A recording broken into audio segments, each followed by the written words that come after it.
मेरी जीवन शैली कुछ इस प्रकार की थी कि मुझे गुरुओं आदि में कोई विश्वास या आस्था नहीं थी।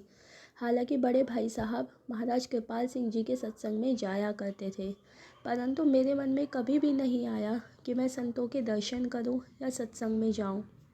समय बीतता गया और एक दिन समाचार मिला कि संत कृपाल सिंह जी महाराज चोला छोड़ गए हैं।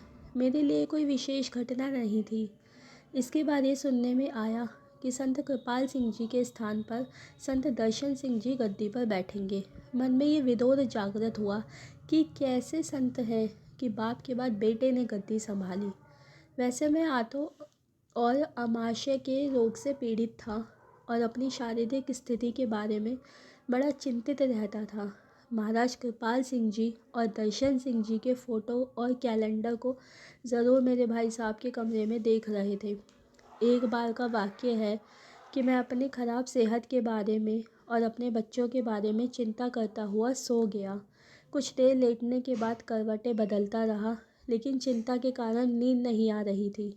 बातों बातों में मैंने यह ज़रूर सुन रखा था कि संत पुरुष परमात्मा का रूप होते हैं और वे जो कुछ भी कह देते हैं वे सच हो जाता है। तो इसी तरह करवट बदलते हुए भोर हो गई।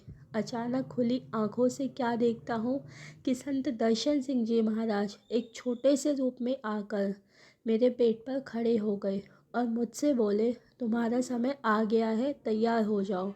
मैं घबरा गया।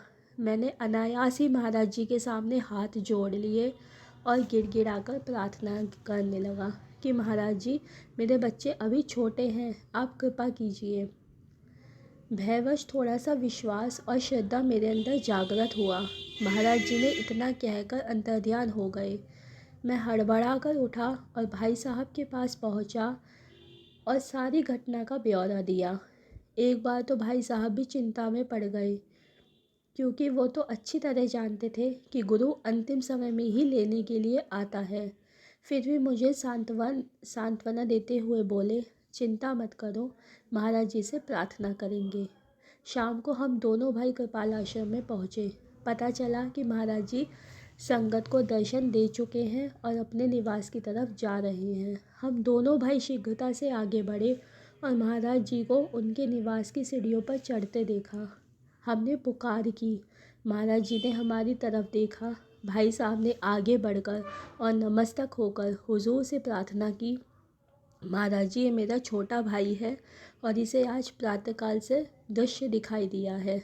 महाराज जी, अभी इसके बच्चे छोटे हैं, आप इस पर दया कीजिए और इसे जीवन दान दीजिए। महाराज जी ने अपने सुंदर वचनों से निहाल करते हुए मुझे वचन फरमाए, चिंता ना करो, अभी तुम्हारी उम्र बहुत लंबी है। हम गदगद हो उठे और महाराज जी का धन्यवाद किया और खुशी खुशी घर लौटे।